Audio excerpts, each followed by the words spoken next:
Students SN2 reaction लेके आए हैं आपके लिए।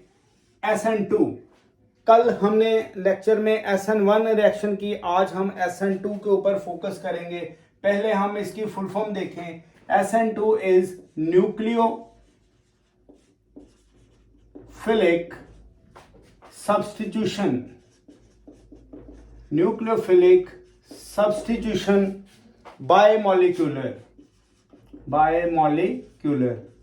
अब बायोमॉलिक्यूलर क्यों कहते हैं, ये सारा आज की वीडियो में हम फोकस करेंगे और आपको इसकी एग्जांपल्स भी देंगे। देखिए जी, SN1 के कंपैरेटिवली SN2 रिएक्शन कैसे ये डिफर करेगी, किस तरह से चलेगी। सबसे पहला पॉइंट इसका आपने याद रखना है, जो एल्काइल हैलाइड हैं, एल्काइल हैलाइड्स वो कैसे रिएक्शन शो करेंगे, इनकी रिएक्टिविटी या रैपिडनेस क्या होगी। SN2 में 1 डिग्री, 2 डिग्री और 3 डिग्री एल्काइल हैलाइड्स अपनी रैपिडनेस या रिएक्टिविटी शो करेंगे as compared to SN1। SN1 में 3 डिग्री, 2 डिग्री और 1 डिग्री। अब बात करें हम दूसरे पॉइंट की, तो जो SN1 रिएक्शन है वो 2 स्टेप्स में हमने देखा रिएक्शन होगी, बट ये जो है वो सिंगल ही स्टेप में होगी। सिंगल स्टेप रिएक्शन है, सिंगल स्टेप रिएक्शन। अब कैसे ये रिएक्शन प्रोसीड करेगी फर्दर, देखिए इसमें हम 1 डिग्री, ये देखिए ये कोई हमने एल्काइल हैलाइड लिया है। इधर साइड देखिए, यहाँ पे ज़्यादा स्टेरिक हिंड्रेंस नहीं है। अगर हम CH3 लेते तीनों तो ये 3 डिग्री स्टेरिक हिंड्रेड कंपाउंड होना था। अब इधर हम कोई न्यूक्लियोफाइल ले रहे हैं, आप न्यूक्लियोफाइल में हाइड्रोक्सिल आयन भी ले सकते हैं। ओके, तो अब देखिए क्या होगा, यहाँ पे आपने नॉन पोलर सॉल्वेंट लेना है। मैं वीडियो के एंड में आपको नॉन पोलर और पोलर दोनों में डिफरेंस और पोलर में प्रोटिक और एप्रोटिक सारा क्लियर कर दूंगा, आप इसलिए वीडियो के एंड तक बने रहिए। अब नॉन पोलर होगा क्या, नॉन पोलर की प्रेजेंस में ये जो न्यूक्लियोफाइल है ये अटैक करेगा बैक साइड से, या कह सकते लेफ्ट साइड से अटैक करेगा, जिससे होगा क्या, ये जो मिडल वाला हमारे पास दिस वन, ये और ये वाला, देखिए यहाँ पे जो पुराना हमारे पास न्यूक्लियोफाइल है, जो ओल्ड जो हल्का न्यूक्लियोफाइल है हेलोजन, वो लगा रहेगा और इधर न्यूक्लियोफाइल भी नए वाला आ जाएगा जो थोड़ा स्ट्रॉन्ग न्यूक्लियोफाइल है। यहाँ पे नेदर X इज लीविंग, ना तो ये लीव कर रहा है अभी, नॉर जो नए वाला न्यूक्लियोफाइल इज एडिंग, ना तो ये ऐड हो रहा है, ना तो X जो है लीव कर रहा है, ना ही न्यूक्लियोफाइल ऐड हो रहा है। ऐसी सिचुएशन जिसमें ये एक ऐसी तरह का अनस्टेबल इंटरमीडिएट बन जाए, ये अनस्टेबल इंटरमीडिएट है जिसे हम बोलेंगे transition state. This is transition या ट्रांजिशनल स्टेट। अब आपको पता होना चाहिए, जब भी कोई अनस्टेबल है वो अपने आप को स्टेबलाइज करने की कोशिश करेगा, तो इसमें ये वाला जो ग्रुप है ये बाद में लीव कर जाएगा और बनेगा क्या, ये न्यूक्लियोफाइल इधर अटैच कर गया और इस तरह से हमारे पास जो इसका प्रोडक्ट आ गया। मैं एक बार फिर आपको थोड़ा सा पास यहाँ पे ले जाता हूँ। ओके, अब देखिएगा ये जो बना है, अब देखिए ये सिचुएशन देखिए, पहले इधर लगे हुए हैं सभी हाइड्रोजन्स, बाद में ये इस तरह से हो गए, तो यहाँ पे हुआ क्या है, इन्वर्जन, यहाँ पे इन्वर्जन ऑफ कॉन्फ़िगरेशन हो गया, इन्वर्जन ऑफ कॉन्फ़िगरेशन। तो कॉन्फ़िगरेशन इन्वर्ट कर गई, ये वेल्डन ने इन्वेंट किया था तो इसलिए बोलते वेल्डन इन्वर्जन। आपने SN1 में देखा रेस में मिक्सचर बना, बट यहाँ पे इन्वर्जन ऑफ कॉन्फ़िगरेशन प्योरली हो गई है 100%। वहाँ पे 50% कन्वर्जन थी और 50% रिटेंशन थी, तभी रेस में मिक्सचर बना। बट यहाँ पे क्या है, प्योरली इन्वर्जन हो गई है, जिसे बोलते वेल्डन इन्वर्जन। ये सिचुएशन सेम है जैसे जो शाता है वो स्ट्रॉन्ग विंड में अपनी जो साइड ऐसे शाता है वो बाद में क्या इस तरह से हो जाता है स्ट्रॉन्ग विंड में, उसी तरह से आप देखिए इसकी कन्वर्जन हो गई है। आपने जब भी ऑब्जेक्टिव सॉल्व करने हैं तो आपने ये देखना है कि ऑप्शन में किसकी इन्वर्जन हुई है। आपको क्लियर कट दिखेगा कि ये जो हाइड्रोजन है यहाँ जो ग्रुप्स लगे होंगे ABC करके लगाए होंगे वो अगर कन्वर्ट हो जाएं तो उसे क्या बोलेंगे, इन्वर्जन ऑफ कॉन्फ़िगरेशन, एक जगह से दूसरी जगह मूव कर जाएंगे। अच्छा जी, अब यहाँ पे किसी तरह का कोई कार्बोकेटायन आपको नजर नहीं आया। अब हम इसी जो SN2 का थर्ड पॉइंट देखें।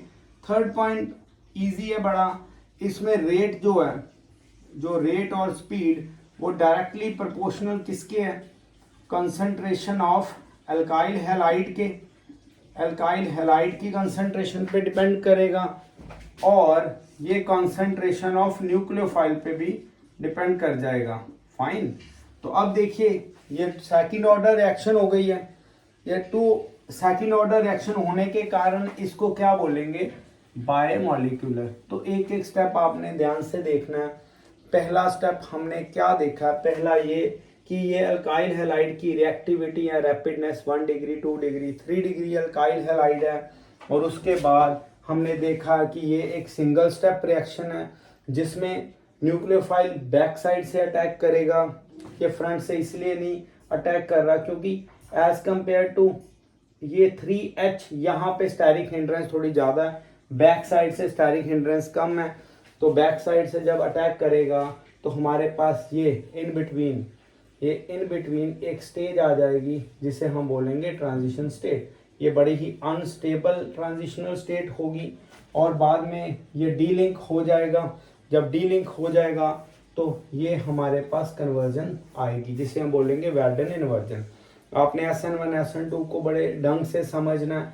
ये 2 डिग्री हमारे पास दोनों साइड पे रिएक्शन दे सकता है SN1 और SN2, बट इनके ऊपर पर्टिकुलर आपने रहना है 1 डिग्री और 3 डिग्री पे। उधर रेट कैसे, रेट आपको पता लग गया, ये हमने यहाँ पे कांस्टेंट लगा दिया तो ये कंसंट्रेशन किसकी आ गई, कंसंट्रेशन ऑफ अल्काइल हैलाइड और कंसंट्रेशन ऑफ न्यूक्लियोफाइल। ये न्यूक्लियोफाइल तो ये सेकंड ऑर्डर रिएक्शन हो गई, ये हमने देखा। अब कुछ आगे इनके रिलेटेड SN1 और SN2 में डिफरेंस देखेंगे और क्या पोलर और नॉन पोलर सॉल्वेंट्स कौन से हैं, ये सारी आज की वीडियो में हम डिटेलिंग करेंगे। सबसे पहले हम SN1 और SN2 के बीच का डिफरेंस देख लें। देखिए बहुत लंबा चौड़ा काम नहीं है यहाँ पे। अगर आप बात करें SN1 की और बात करें SN2 की, काफ़ी वीडियोस आपने देखी होंगी, इनके रिलेटेड बनी हुई हैं। तो यूनिकनेस क्या है हमारे यहाँ पे कॉन्सेप्ट में, आपको मैं इसी वीडियो में डिटेल वर्जन ऑफ प्रोटिक और एप्रोटिक सॉल्वेंट्स का सारा बता दूंगा। देखिएगा बच्चों, हमारे पास इसमें पहला स्टेप क्या है या पहला पॉइंट आपने याद रखना है, जो रैपिडनेस है, जो रैपिडनेस है इसमें या रिएक्टिविटी आप कह लो, अगर आपने रैपिडनेस नहीं लिखना तो आपके लिए अगर नया वर्ड है ये रिएक्टिविटी। रिएक्टिविटी 3 डिग्री 2 डिग्री और 1 डिग्री। यहाँ पे रिएक्टिविटी जो होगी, जो रिएक्टिविटी SN2 में है वो हमारे पास 1 डिग्री 2 डिग्री और 3 डिग्री। ये आपने पॉइंट्स याद रखने हैं। थोड़ा आपको और पास कर दें यहाँ पे, ये देखिएगा। अब बच्चों दूसरा पॉइंट क्या लिखना है, ये आपको रेड कलर में अगर अच्छी तरह से नहीं दिख रहा तो हम क्या कर रहे हैं, इधर ब्लैक से ही आपको शो कर देते हैं। ओके, अब दूसरा पॉइंट क्या है इसमें, दूसरा पॉइंट ये है कि SN2 2 स्टेप्स में, SN1 जो है वो 2 स्टेप रिएक्शन है, 2 स्टेप्स। पहले स्टेप में क्या बनेगा, पहले स्टेप में कार्बोकेटायन बनेगा। कार्बोकेटायन क्या करेगा, अगर तो कार्बोकेटायन है तो वो क्या करेगा, ये करेगा रीअरेंजमेंट। ये रीअरेंजमेंट रिएक्शन करेगा क्योंकि एक ही कार्बोकेटायन ऐसा स्पीशीज है कार्बेनाइन और फ्री रेडिकल में जो रीअरेंजमेंट करके अपने आप जो स्टेबिलिटी को बढ़ाता है। फाइन। अब आगे हम बात करें, दूसरा इसमें क्या होगा, जो अटैक है, जो अटैक ऑफ न्यूक्लियोफाइल है वो दोनों साइड से होगा, जिसे हम बोलते हैं dual attack. Nucleophile is dual attack, ये ड्यूल अटैक है। ओके। अब यहां पे दूसरा पॉइंट क्या है, नो कार्बोकेटाइन। कार्बोकेटाइन बनेगा ही नहीं। कार्बोकेटाइन नहीं बनेगा तो क्या बनेगा, यहाँ पे आप ट्रांजिशनल स्टेट देखेंगे। ट्रांजिशनल स्टेट देखेंगे जो कि अनस्टेबल स्टेट है। ओके। थर्ड पॉइंट इसमें हमने क्या देखना है, यहाँ पे रेसमाइजेशन देखने को मिलेगी। रेसमाइजेशन मतलब ऑप्टिकल इनएक्टिविटी। इसमें 50% रिटेंशन रहेगा और 50% इसमें इन्वर्जन रहेगा। 50% इन्वर्जन रहेगा, बट यहाँ पे ऐसा कोई केस नहीं है। यहाँ पे वाल्डन इन्वर्जन होगी। वाल्डन इन्वर्जन मतलब यहाँ पे इन्वर्जन ऑफ कॉन्फ़िगरेशन आपको देखने को मिलेगी। यहाँ पे इन्वर्जन ऑफ कॉन्फ़िगरेशन देखने को मिलेगी। टोटली ये क्या हो जाएगा, इन्वर्ट हो जाएगा। ओके। ये 3 पॉइंट्स हैं, आपने इन तीनों के ऊपर ज़्यादा फोकस करना है। और इसमें एक हम पॉइंट और ऐड करें, यहाँ पे पोलर सॉल्वेंट है जिसके ऊपर मैंने अभी और ये वीडियो बनानी है, अभी साथ में हम कर लेंगे। और इसमें नॉन पोलर सॉल्वेंट होंगे। क्या होंगे, पोलर, नॉन पोलर, ये सारा कुछ हम आज की वीडियो में देखेंगे। तो एक बार आप ये नोट डाउन कर लीजिए। ओके। SN1 SN2, इसमें जो लास्ट पॉइंट है वो हम डिस्कस करने लगे हैं। देखिए बच्चों, जो नेक्स्ट क्यों इनको यूनिमॉलिक्यूलर और बाईमॉलिक्यूलर बोलते हैं, वो इसका हम पॉइंट यहाँ पे डिस्कस करेंगे। देखिए जी, इसको बोलेंगे यूनिमॉलिक्यूलर। यूनिमॉलिक्यूलर क्यों कह रहे हैं, क्योंकि इसमें जो रेट है वो सिर्फ और सिर्फ किसके ऊपर डिपेंड कर रहा है, कंसंट्रेशन ऑफ एल्काइल हैलाइड के। तो ये कौन सा ऑर्डर है, फर्स्ट ऑर्डर। ये फर्स्ट ऑर्डर रिएक्शन है। बट अगर हम SN2 की बात करें तो बच्चों ये rate directly proportional concentration of alkyl halide और कंसंट्रेशन ऑफ न्यूक्लियोफाइल। तो आप देखिए, इसको बोलेंगे बायमॉलिक्यूलर। बायमॉलिक्यूलर क्यों, क्योंकि ये सेकंड ऑर्डर रिएक्शन है। ठीक है जी। इस तरह से आपने इनको दोनों रिएक्शंस को फोकस करना है, SN2 और SN1। SN2 कल मैंने SN1 की एग्जांपल दे दी, इसकी बड़ी फेमस एग्जांपल है, वो है विलियमसन सिंथेसिस। विलियमसन सिंथेसिस ऐसी रिएक्शन है जो बड़ी ही इंपॉर्टेंट, अभी जब नेक्स्ट वीडियो बनाएंगे तो विलियमसन सिंथेसिस के ऊपर भी फोकस करेंगे। तो कैसे रिएक्शन हुई है सारा कुछ हम यहाँ पे करेंगे। ओके।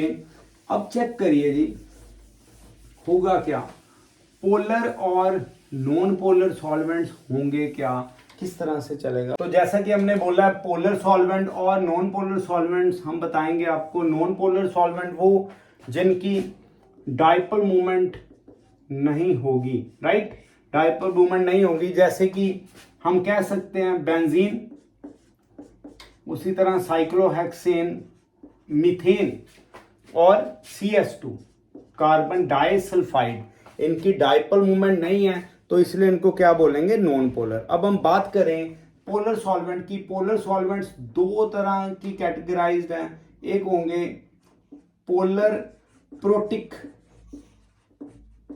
प्रोटिक सॉल्वेंट्स और दूसरे होंगे पोलर एप्रोटिक सॉल्वेंट। एप्रोटिक आपने पिन पॉइंट से याद रखने हैं, ज्यादा इसमें बहुत ज्यादा कंफ्यूज होने की जरूरत नहीं। पहला पॉइंट आपने जो याद रखना है वो यही कि यहाँ पे हाइड्रोजन बॉन्डिंग प्रेजेंट होगी। यहाँ पे हाइड्रोजन बॉन्ड प्रेजेंट होगी। पोलर एप्रोटिक में हाइड्रोजन बॉन्ड नहीं होगी, नो हाइड्रोजन बॉन्ड। आपने ये पॉइंट याद रखना है। ठीक है जी। दूसरा पॉइंट आपने इसमें याद रखना है, अगर तो OH बॉन्ड और NH बॉन्ड नजर आए तो ये पोलर प्रोटिक है। प्रोटिक मतलब H पॉजिटिव रिलीज करने वाले, H पॉजिटिव रिलीज करने वाले प्रोटोन, प्रोटिक। ओके, अब यहाँ पे ये वाली जो बॉन्ड ऑक्सीजन हाइड्रोजन या नाइट्रोजन हाइड्रोजन, ये वाली जो बॉन्ड्स नहीं आपको नजर आएंगी। ओके, ये आपने पॉइंट्स याद रखने हैं। हम एग्जांपल यहाँ पे लगाने लगे हैं। एग्जांपल आप वाटर की ले लीजिए। वाटर में हाइड्रोजन और ऑक्सीजन की बॉन्ड्स हमेशा रहेगी। इसी तरह से आप अमोनिया ले सकते हो, अमोनिया भी पोलर प्रोटिक सॉल्वेंट है। इसी तरह से आप यहाँ पे इथेनॉल ले लीजिए या एसिटिक एसिड ले लीजिए, तो ये हमारे पास कौन से है, polar protic solvent. OH bond जो आ रही है, पोलर ए प्रोटिक कौन कौन से, जिनके बीच में OH या NH बॉन्ड नहीं है, जैसे कि आप ये एसीटोन ले लीजिए। देखिए इसमें ऑक्सीजन और हाइड्रोजन बॉन्ड नहीं है, ठीक है। यहाँ पे कार्बन और हाइड्रोजन बॉन्ड है, कार्बन ऑक्सीजन बॉन्ड है। ओके, उसी तरह से आपने एग्जांपल लेनी है। ये अगर हम बात करें इसमें, आप ये हमारे पास NN डायमिथाइल, फॉर्मामाइड, तो ये क्या हो गया, DMF, NN डायमिथाइल फॉर्मामाइड। इसी तरह से अगर हम यहाँ से CH3 लगा दें तो ये बन जाएगा NN डायमिथाइल एसीटेट, DMA। ये DMF और ये DMA।